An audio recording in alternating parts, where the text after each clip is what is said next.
नमस्कार, मी मेघनाज किचनमध्ये तुमचं स्वागत आहे।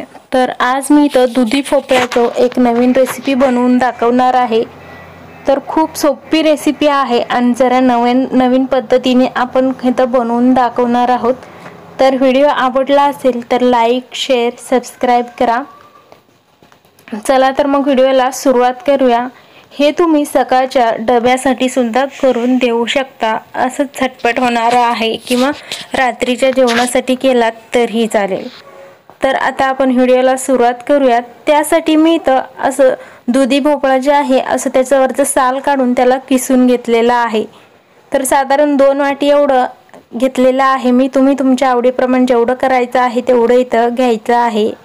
तर दुधी भोपळा जे किसून घेतलेला आहे त्याच्यामध्ये आपल्याला चवीपुरतं मीठ घालायचं आहे आणि 2 ते 3 मिनिटं ठेवून द्यायचं आणि त्यानंतर मीठ घातल्यामुळे त्याला पाणी सुटतं आणि त्याच्यातलं पाणी आहे तो अशा पद्धतीने आपल्याला काढून घ्यायचं आहे। तर हे बघा, पाणी एवढं निघालेलं आहे आणि सगळे मी दुधी भोपळा आहे तो असं पिळून घेतलेला आहे। तर ते आपण आता दुसऱ्या भांडीमध्ये काढून घ्यायचं आहे आणि असं सगळं मोकळं इथं करून घ्यायचं आहे। तर इथं मोकळं करून घेतलेला आहे। तर आता ह्याच्यानंतर थोडंसं याच्यामध्ये गरम मसाला थोडंसं खडे मसाला ह्याच्यामध्ये घातलेला आहे आणि थोडंसं हिरवी मिरची आणि थोडंसं कोथिंबीर आणि त्याचसोबत थोडंसं याच्यामध्ये बेसन इथं घालायचं आहे।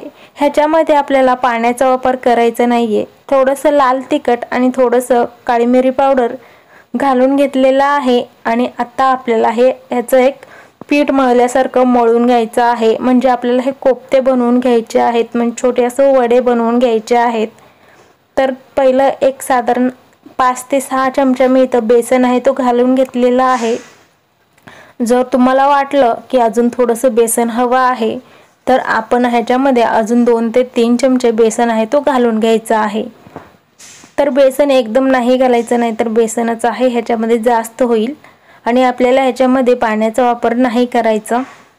तर बघू शकता छान असं हे मळून झालेलं आहे किंवा मिक्स करून झालेलं आहे। तर आता आपण ह्याला तळून घ्यायचं आहे। त्यासाठी पहिलं कढई चालू गॅसवर ठेवायचं, त्यामध्ये तेल आहे तो आपल्याला तळून घ्यायचा आहे। त्यासाठी तेल इथं गरम होण्यासाठी ठेवून द्यायचं आहे। तर तिकडं तेल गरम होईपर्यंत इकडं आपल्याला ह्याचे वडे आहेत किंवा कोफ्ते आहेत तो बनवून घ्यायचे आहेत। त्याआधी हाताला थोडंसं असं तेल लावून घ्यायचं दरवेळेस करताना आणि असं एवढ्या आकाराचे मी इथं बनवून घेत आहे कोफ्ते। तर तुम्ही तुमच्या आवडीप्रमाणे असं उभं किंवा गोल आकाराचे केलात तरीही चालेल आणि खूप त्याला असं दाबून सुद्धा नाही करायचं, नाहीतर हे आपलं शिजणार नाही नंतर। तर अशा पद्धतीने मी सगळे इथं कोफ्ते आहेत तो बनवून घेणार आहे। एवढं इथं झालेले आहेत आणि कढईमधलं तेल सुद्धा गरम झालेलं आहे। कढईमध्ये आता आपण हे सगळे कोफ्ते तळण्यासाठी घालून घेऊयात। जेवढं इथं बसतात तेवढं मी इथं घालून घेणार आहे। तर साधारण एक 8 ते 9 इथं कोफ्ते आहेत तो एका वेळेस मी इथं तळण्यासाठी घालून घेतलेला आहे आणि गॅस इथं मोठं किंवा मध्यम ठेवला तरीही चालेल। 2 मिनिटं थांबायचं आणि त्यानंतर खालचा भाग आहे तो त्याचा अशा पद्धतीने तळून निघेल। आणि आता आपण इथं एक काटेरी चमचा घ्यायचं किंवा कोणताही साधा चमचा, पोह्याचा चमचा घेतला तरीही चालेल, असं पलटी करून घ्यायचं आहे। बघू शकता हे तळून आहे तो पूर्ण तयार झालेले आहेत। तर लगेच आपण हे काढून घेऊयात। खूप हे झटपट होतात तळून। तर असंच मी इथं सगळे सुद्धा तळून घेतलेले आहेत। आता त्यानंतर आता आपण एका कढईमध्ये किंवा कोणत्याही एका तव्यामध्ये सुद्धा तुम्ही हे थोडेसे खडे मसाले आहेत तर ते तुम्ही असं भाजून घ्यायचं आहे। थोडंसं जिरा घेतलेला आहे, थोडंसं दालचिनी, काळी मिरी, थोडंसं लवंग, हे आपल्याला इथं थोडंसं गरम करून घ्यायचं आहे।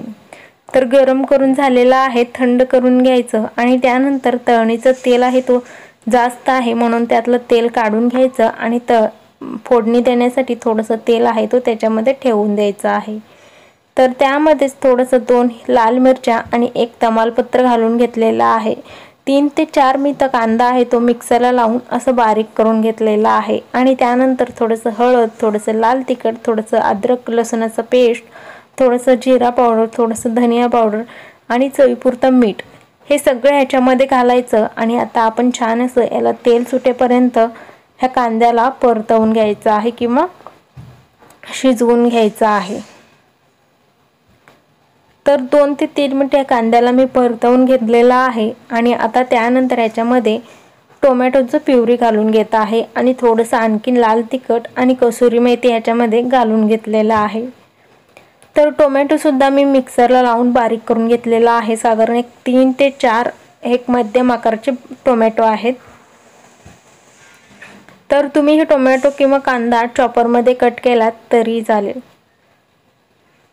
त्यानंतर हे खडा मसाले थंड झालेले आहेत, ह्याला तुम्ही मिक्सरमध्ये किंवा असं खलबत्त्यामध्ये कुटून घेऊ शकता। आणि त्यानंतर कुटून घेत असतानाच इकडं मसाला सुद्धा आपलं छान असं परतवून झालेला आहे किंवा शिजून झालेला आहे। तेल सुद्धा छान ह्याला सुटलेलं आहे आणि त्यानंतर ह्याच्यामध्ये मलाई इथं घालून घेतलेला आहे। मलाई किंवा क्रीम घातलं तरी चालेल। तर साधारण 2 चमचे मी इथं घातलेले आहेत आणि त्याला सगळं मिक्स करून घ्यायचं 2 मिनिटं आणि त्यानंतर ह्याच्यामध्ये पाणी घालून घ्यायचं आहे। तर तुम्ही इथं रसरशीत करणार आहे, म्हणजे रस्सा खूप जास्त करणार आहे म्हणून मी इथं पाण्याचं प्रमाण जास्त केलेलं आहे। तुम्ही तुमच्या आवडीप्रमाणे पाण्याचं प्रमाण कमी जास्त करू शकता। ताट झाकून एक 7 ते 8 मिनिटे ह्याला मी पहिलं शिजवून घेतलेलं आहे। बघू शकता छान असं शिजलेलं आहे, वर तर्री सुद्धा छान आलेली आहे। तर आता ह्याच्यामध्ये आणखीन थोडंसं चवीपुरतं मीठ घालायचं आणि आपण जे तळून घेतलेले कोफ्ते आहेत तर सगळे ह्याच्यामध्ये घालून घ्यायचं आहे आणि परत ताट झाकून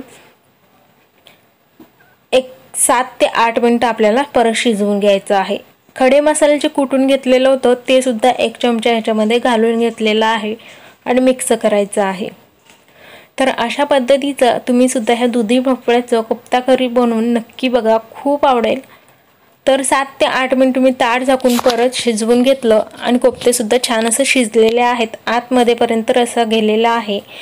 तर गॅस बंद करूया आणि ह्याच्यावरती कोथिंबीर आहे तो घालून घ्यायचा आहे। तर तुम्हाला आजचा व्हिडिओ आवडला असेल तर लाईक, शेअर, सबस्क्राईब करा।